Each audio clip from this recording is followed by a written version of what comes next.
Dans cette vidéo, on va voir comment on peut faire pour vaincre la flemme. On va explorer des méthodes scientifiques qui te permettront d'être plus motivé au quotidien. On verra aussi comment gérer notre attitude face à l'effort pour nous mener au succès.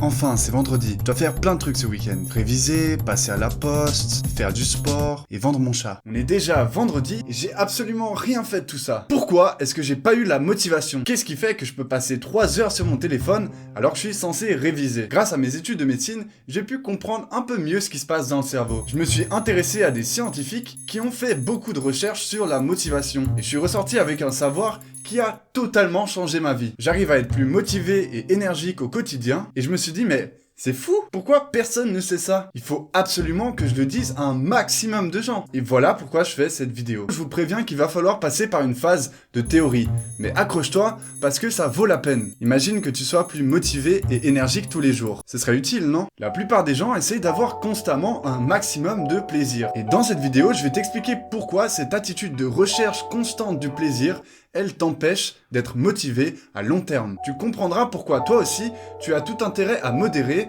voire réduire tes plaisirs immédiats. Une fois que tu auras tout compris, ça sera le point de non-retour. Parce que tu vas commencer à constater que les mécanismes dont on va parler, ils sont présents partout, tout le temps. Et comment ils dictent beaucoup de nos comportements.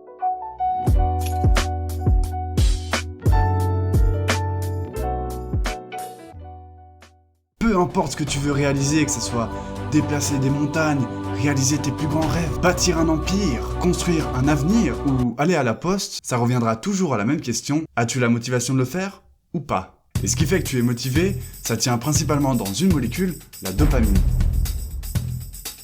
C'est cette molécule qui dicte ta motivation ou l'absence de motivation, aka la flemme. Ce que je vais te raconter, c'est pas des théories de développement personnel inventées. Si toi aussi tu veux passer de loser à entrepreneur, rejoins ma masterclass sur maîtrisetadopamine.fr. Les outils que je vais vous transmettre, ils ont le potentiel de changer votre vie. Mais pour ça, il va falloir que tu te concentres, il va falloir fournir quand même un effort pour comprendre ce que je vais dire.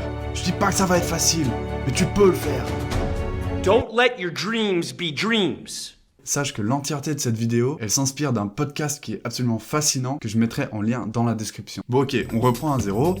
Déjà, on parle de motivation, on parlait de dopamine. La dopamine, c'est quoi? La dopamine, c'est ce qu'on appelle un neuromodulateur. En gros, elle permet à tes neurones de communiquer entre eux. Elle est impliquée dans ton niveau d'éveil, dans ta capacité d'attention, dans ta perception du temps, dans tes mouvements, mais ça, on s'en fout aujourd'hui. Nous, ce qui nous intéresse, c'est que la dopamine est responsable de la motivation et du désir. C'est l'unité de base qui permet à ton corps de savoir s'il fait les choses bien ou mal. En gros, pour simplifier, quand on a, il se dit « Oh, yeah !» Et quand on n'a pas, il se dit « Oh, f*** !» Et si on veut comprendre comment éradiquer la flemme, il va falloir qu'on s'intéresse à comment marche cette dopamine. La fausse conception qu'on a de la dopamine et qu'on entend souvent, c'est celle-ci. Je suis à zéro, je fais une activité que j'aime, paf, pic de dopamine. Après, ça retombe à zéro, je refais une activité, ça remonte, etc. Ça, c'est une vision, mais beaucoup trop simpliste, qui est perpétuée par des charlatans de la dopamine. Ce qui est important à comprendre, c'est que la manière qu'a ton corps d'utiliser la dopamine est qu'on a une ligne de base. Donc, au lieu de voir ça comme des pics, il faut imaginer une moyenne. Ta ligne de base, elle dictera ton humeur générale et ta motivation. On connaît tous une personne qui est méga flemmard et qui fait rien de ses journées, et une autre personne qui est toujours motivée. Bah c'est 100% sûr que ces deux personnes, elles ont une différence dans leur ligne de base. Mais t'inquiète, même si t'es flemmard, on peut avoir une influence sur cette ligne de base et impacter ta motivation. Donc 1, on a cette ligne de base. 2, on peut aussi expérimenter des pics en dessus de cette ligne de base. Et en fonction de ce que tu fais, la hauteur du pic, elle est différente. Le chocolat, par exemple, il va faire monter ton pic de dopamine à 1,5 fois au-dessus de ta ligne de base. Le sexe, c'est x2. Après, bien sûr, ça dépend de la pratique du sexe. La nicotine, c'est x2,5. Cocaïne, x2,5. L'amphétamine, c'est x10. Crazy. La caféine, ça augmente un petit peu, mais ce qui est assez particulier, c'est que ça augmente le nombre de récepteurs à la dopamine. Donc en gros, ça te rendra plus sensible aux variations de dopamine. Ok, donc on a cette ligne de base, on a aussi des pics. Maintenant, il y a une autre chose à comprendre et qui est fondamentale pour cette vidéo. C'est vraiment la pièce maîtresse de toute cette vidéo. Quand vous comprendrez ça, vous aurez tout compris. La satisfaction ou le plaisir d'une activité ne dépend pas seulement de la hauteur du pic, mais de la différence entre ce pic et les récentes expériences. What? T'inquiète, tu vas tout comprendre. Laisse-moi t'expliquer. Pour illustrer ça, on va prendre quelques exemples. Prenons la situation d'Albert, qui adore jouer à la pétanque. Genre, c'est totalement sa passion. Dans la situation 1, Albert il va jouer à la pétanque, il kiffe, il reçoit de la dopamine. Environ 2 fois sa ligne de base. Plus tard, il va au restaurant. Ici, la différence de dopamine provenant de la pétanque et du restaurant est de 1 cm. Elle n'est pas vraiment de 1 cm, hein. C'est juste pour avoir une valeur pour qu'on puisse la comparer plus tard. Dans la situation 2, au lieu d'aller à la pétanque, Albert il doit payer ses factures. Et personne n'aime payer ses factures, donc ça lui provoque une diminution de dopamine. Plus tard, il va encore au restaurant. Et cette fois-ci, la différence est de 3 cm. Donc dans la situation 2, Albert il va plus apprécier le resto, parce que la satisfaction ne dépend pas seulement de la hauteur du pic, mais de la différence entre ce pic et les récentes expériences. Donc en gros, plus Albert il s'est fait chier avant le resto, et plus il a de chance d'apprécier ça. Et ça, c'est assez contre-intuitif, parce qu'on a tendance à se dire « Ah, j'ai une matinée de ouf, alors c'est sûr que mon après-midi, elle va être incroyable. » Mais en réalité, plus ta matinée était bien, et plus t'as de chance de ressentir un crash l'après-midi. Je vais te donner un autre exemple qui, personnellement, me parle beaucoup. Dans la première situation, je suis à ma ligne de base au calme. Je vais manger, mais je vais pas simplement manger. Je vais regarder ma série préférée. Donc le taux, il monte encore plus haut. Juste après, j'ai pas le temps d'attendre, on est en période de révision, donc je vais à la bibliothèque. Dans ce cas, l'expérience de la révision sera vécue comme super nulle, parce que la différence est très grande. Si au lieu de regarder ma série, je mange simplement, mon taux sera monté moins haut, alors la différence sera moins grande, et l'expérience de la révision sera vécue comme plus agréable. Et ceci nous amène sur notre conseil number 1. Si tu veux être motivé à entreprendre une activité qui te demande de la discipline, évite de multiplier les sources de dopamine avant.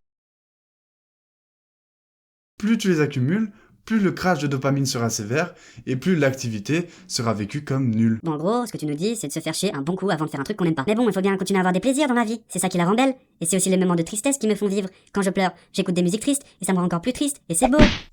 Moi, mon but, c'est de t'enseigner comment rester motivé. Après, si toi tu préfères ressentir les chutes de dopamine, libre à toi.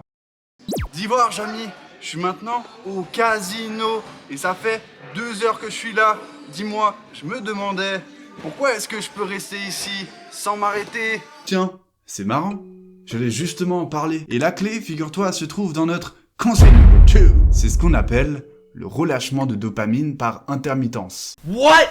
On part du principe qu'une activité qui te donne beaucoup de plaisir, à long terme, ton cerveau il va s'habituer. En plus de ça, elles vont sûrement provoquer un crash de dopamine qui va impacter ta motivation plus tard. Par contre, les activités qui sont très motivantes et qui le restent, on peut penser par exemple à Instagram ou au casino, utilisent tout le même processus, le relâchement de dopamine par intermittence. Mais qu'est-ce que c'est ? Ça signifie que des fois ça va te donner de la dopamine et des fois pas. Et le fait que ton cerveau il sache jamais à l'avance ce qui va se passer, ça va la rendre plus addictive et on s'en lassera jamais. Si on prend l'exemple des notifications. Des fois c'est ton crush qui like une photo, des fois c'est l'anniversaire d'une personne que tu connais même pas. Les casinos, des fois tu gagnes, des fois tu perds. Donc si tu veux rester motivé, toi aussi tu peux utiliser ce phénomène. Imaginons que tu veux rester motivé à faire du sport. Si tu appliques le relâchement de dopamine par intermittence, il faudrait que des fois ce sport il te donne beaucoup de plaisir et des fois un peu moins. Donc une fois tu multiplies les sources de dopamine pendant ton workout, on peut penser à la musique, aux energy drinks, à tout ce qui peut améliorer l'expérience de ton sport finalement. Et des fois tu feras rien de tout ça, tu vas juste faire ton workout sans rien d'autre. Et là tu te diras mais c'est nul. Moi je veux juste continuer à avoir du plaisir quand je fais mon workout. Si j'enlève la musique, ça va me démotiver. Et bah c'est justement le contraire en fait. Le but qu'on recherche en appliquant ce protocole, c'est d'être motivé à long terme. Peut-être maintenant que tu te demandes précisément comment appliquer ce protocole. Est-ce que je dois faire 1 fois sur 3 mon best workout ? Comment ça se passe ? Et bah le mieux, c'est que ce processus il soit complètement aléatoire. Comment tu peux faire par exemple ? Tu tires à pile ou face. Pile, tu fais ton best workout avec tout ce que tu veux. Et face, tu fais juste ton workout comme ça, sans rien. Et en faisant ça, tu t'assures d'être motivé à long terme. Je vais faire une petite aparté sur les smartphones. Parce que c'est quand même un objet qui nous prend énormément de temps en fait dans notre vie. Aujourd'hui, c'est courant de voir des gens sur leur téléphone quand ils font du sport, quand ils vont aux toilettes, quand ils vont au restaurant, En fait, partout. Et en faisant ça, c'est un moyen d'accumuler les sources de dopamine. Et c'est pas étonnant qu'on retrouve aujourd'hui un manque de motivation et une augmentation de la dépression. En fait, en se prenant des pics de dopamine toute la journée, le reste des activités, en comparaison, elles sont beaucoup moins attrayantes. Et il devient plus difficile de se motiver. Après, moi, je pense pas qu'il faut arrêter complètement d'utiliser les téléphones. Mais maintenant que tu sais ça, tu peux te rendre plus attentif à l'effet que ça a sur toi. Et si tu vois que ça empiète sur ta motivation, tu peux gérer ça à ta sauce. Ok, on reprend maintenant. Donc on a vu que si on veut être motivé, il fallait pas se donner trop de dopamine avant l'activité.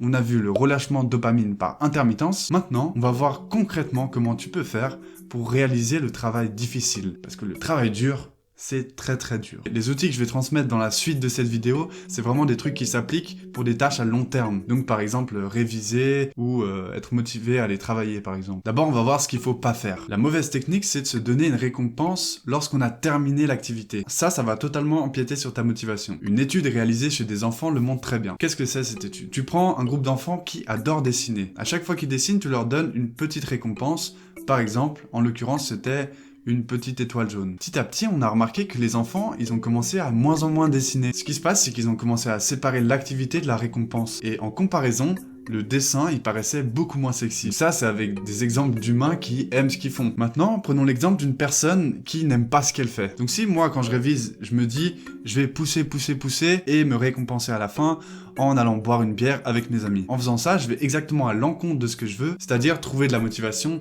pour réviser. Pourquoi? Parce que je dissocie l'effort de la récompense.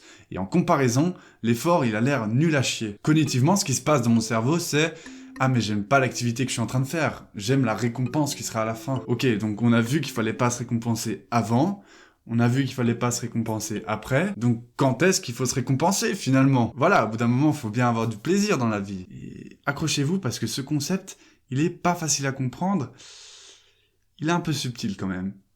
Il demande un peu de... En vérité, la clé, et ça nous amène sur notre conseil number 3, c'est d'associer la récompense à l'activité elle-même. Il faudrait réussir à ressentir du plaisir dans l'inconfort ou l'insatisfaction. Mais qu'est-ce qu'il nous raconte, lui? Si mon activité c'est de la merde, je peux pas ressentir du plaisir. Il est con, lui, il est...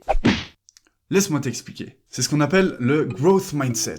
Alors, qu'est-ce que c'est le growth mindset? Le growth mindset, c'est une théorie qui provient de Carol Dweck. Qui est cette fille? Anciennement professeure à Harvard et maintenant à l'université de Stanford. Dis-toi qu'elle pèse dans le game. Cette femme, elle a étudié les comportements des gens qui réussissent. Et elle a vu qu'il y avait certaines qualités qui revenaient souvent. Ce que moi j'ai retenu à travers son travail et que j'aimerais transmettre, c'est que la capacité à trouver du plaisir dans le challenge, c'est une ligne de conduite qui nous mènera au succès. Mais le succès dans tous les sens du terme, hein, pas seulement le succès professionnel. Ça peut être le succès sportif ou le succès de faire des bons pancakes. Mais trouver du plaisir dans l'inconfort, c'est hyper dur en fait, parce qu'on a tendance à toujours chercher la facilité. Mais le cerveau, il est complètement incroyable. Genre, il est vraiment ouf. En fait, même quelque chose de ultra chiant, tu peux réussir à le trouver agréable si tu te dis qu'il est bon pour toi. Mais il se fout de notre gueule! Tu vois, quand je te donnais des exemples, genre le café, c'est fois 2,5, et blablabla. Et ben en fait, le plaisir, il dépendra toujours de tes croyances. Dans le sens où si tu penses que l'activité, elle est bonne pour toi, ça te donnera plus de plaisir. Je vais d'abord te donner un exemple pour que tu comprennes bien le truc, et puis après on verra comment tu peux l'appliquer. En ce moment, le jeûne intermittent est assez à la mode. Ça consiste à s'autoriser à manger des aliments seulement pendant une fenêtre de ta journée, par exemple, de 12h à 20h. Ça veut dire que pendant 16 heures chaque 24 heures, tu jeûnes. Les personnes qui font ça, souvent, elles commencent à se restreindre de plus en plus. En fait, elles se disent « Ah, je suis en train d'améliorer ma capacité à brûler les graisses. Je suis en train de perdre du poids. Et ça, c'est bon pour moi. » En réalité, elles commencent à trouver du plaisir dans un état qui est naturellement désagréable de privation. Voilà un exemple qui montre qu'une activité initialement difficile peut être rendue agréable rien que par les pensées. It's a kind of magic. Et ça, c'est possible parce que le système de la récompense, donc celui de la dopamine, il est connecté à une partie de ton cerveau qu'on appelle le cortex préfrontal. Et ça veut dire que ta subjectivité ou tes croyances, elles vont impacter ton plaisir. Et une autre chose à savoir, c'est que le cerveau, c'est pas un truc fixe. En fait, il est en constante évolution en fonction de tes expériences. C'est ce qu'on appelle la neuroplasticité. Et ta capacité à te motiver, on peut voir ça comme un muscle. Plus tu t'entraînes, et plus ça deviendra facile. Et à chaque fois que tu arrives à ne pas céder à un plaisir immédiat, tu entraînes ce muscle. En réalité, c'est pas un muscle, hein, t'as compris, c'est une partie de ton cerveau, mais je pense que l'analogie, elle peut aider à comprendre. Et ça veut dire, en revanche, qu'à chaque fois que tu cèdes, Le muscle, il devient de plus en plus faible. Et je dis pas ça pour t'effrayer. Mais ce qui est beau là-dedans, c'est que si tu te disciplines dans une activité, tu amélioreras ta capacité générale à surpasser la flemme. Ok, maintenant que tu sais ça, t'as tous les éléments pour comprendre la suite et on va voir comment tu peux faire concrètement pour te motiver. On va passer sur un schéma, comme ça vous allez tout comprendre. Donc, prenons l'exemple de quelqu'un qui veut trouver de la motivation pour réviser. On a vu que la récompense avant, c'était pas bien. La récompense après, non plus. Donc au moment où il va faire l'activité, il va ressentir de l'inconfort. Pendant qu'il ressent cet inconfort, il doit se dire « cet effort, il est bon pour moi ». Parce que, au fil du temps, cet effort, il sera de plus en plus facile parce que je suis en train de muscler mon cortex préfrontal. Et on pourrait penser que la récompense, elle vient plus tard. Et oui, c'est vrai, parce que c'est au fil du temps que ça deviendra plus facile. Mais la nuance, elle tient dans le fait que c'est l'activité elle-même qui sera la récompense, et pas une source extérieure comme une bière ou un chocolat. Et c'est ça qu'il faut réussir à faire. En fait, peu importe les raisons que tu trouves pour te dire que l'effort est bon pour toi, ce qui compte, c'est que tu te dises « l'effort que je ressens maintenant est bon pour moi ». Et je dis pas que c'est facile à faire, mais imagine qu'à chaque fois que tu ressens une difficulté, tu te dis « oh yeah ». Et bah si tu fais ça, c'est probable qu'au bout d'un moment, tu commences à aimer la difficulté. C'est tout con, mais en même temps, c'est pas facile à saisir, je trouve. Et si tu arrives à associer l'inconfort à une forme de récompense, tu deviendras inarrêtable. En fait, littéralement, ça voudrait dire que tu pourrais tout apprendre. Et je dis pas que c'est facile à faire, hein, ni que c'est facile à comprendre. Mais il n'y a pas de recette magique, parce que ça demande quand même beaucoup de discipline. Don't let your dreams be dreams. Yesterday, you said tomorrow. So just do it! Make your dreams come true! À la fin de cette vidéo, tu vas sûrement te dire « Non, moi j'ai pas envie de diminuer mes plaisirs ». Mais quand on parle de motivation, il s'agit pas d'abolir et de plus avoir de plaisir du tout, mais de les réguler et d'être conscient de leur impact sur ton humeur générale. Tu te diras sûrement aussi « Non, j'ai pas envie de diminuer mes plaisirs, parce que c'est la seule chose positive qui me reste dans la journée. Si j'enlève mes petits plaisirs quotidiens, alors je vais être malheureux, parce que c'est la seule chose qui me reste. » Mais je vais t'expliquer pourquoi diminuer tes plaisirs, ça va pas te rendre malheureux. Si tu arrives à avoir la discipline de réduire tes plaisirs immédiats, les activités que tu percevais comme négatives, elles deviendront plus intéressantes. Tu auras plus de motivation et plus d'énergie pour avancer dans la vie. La satisfaction de pouvoir entreprendre, de pouvoir fournir et investir du temps dans un projet sur le long terme, d'avoir la motivation, d'avoir l'énergie, tout ça, ça donne aussi beaucoup de plaisir. En fait, c'est pas qu'on diminue ses plaisirs, c'est qu'on les régule et qu'on passe de plaisirs immédiats à des plaisirs à long terme. J'ai conscience qu'on ne veuille pas forcément réduire ses plaisirs ou les modérer parce que c'est chiant ou parce que c'est relou. Et c'est exactement ce mode de pensée-là, celui qui te pousse à chercher la facilité, qui te conduit à la flemme. Donc si on veut faire tourner les choses dans l'autre sens et commencer à être plus motivé, il va forcément falloir passer par une phase de discipline qui au début te demanderont beaucoup d'efforts, mais petit à petit, grâce aux techniques qu'on a vues, ça sera de plus en plus facile. Et la question c'est, est-ce que ça vaut la peine? Est-ce que le gain de motivation que j'aurai grâce à ces techniques, il justifiera la peine et les efforts que j'aurais mis? Et la réponse, elle n'est pas simple, elle est assez subtile, parce que la notion d'effort même, elle peut être rendue plus agréable, justement par les techniques qu'on a vues. Donc, si l'effort devient agréable, c'est même plus un effort en fait. Donc oui, ça vaut la peine, parce que la peine en fait n'en sera même plus une.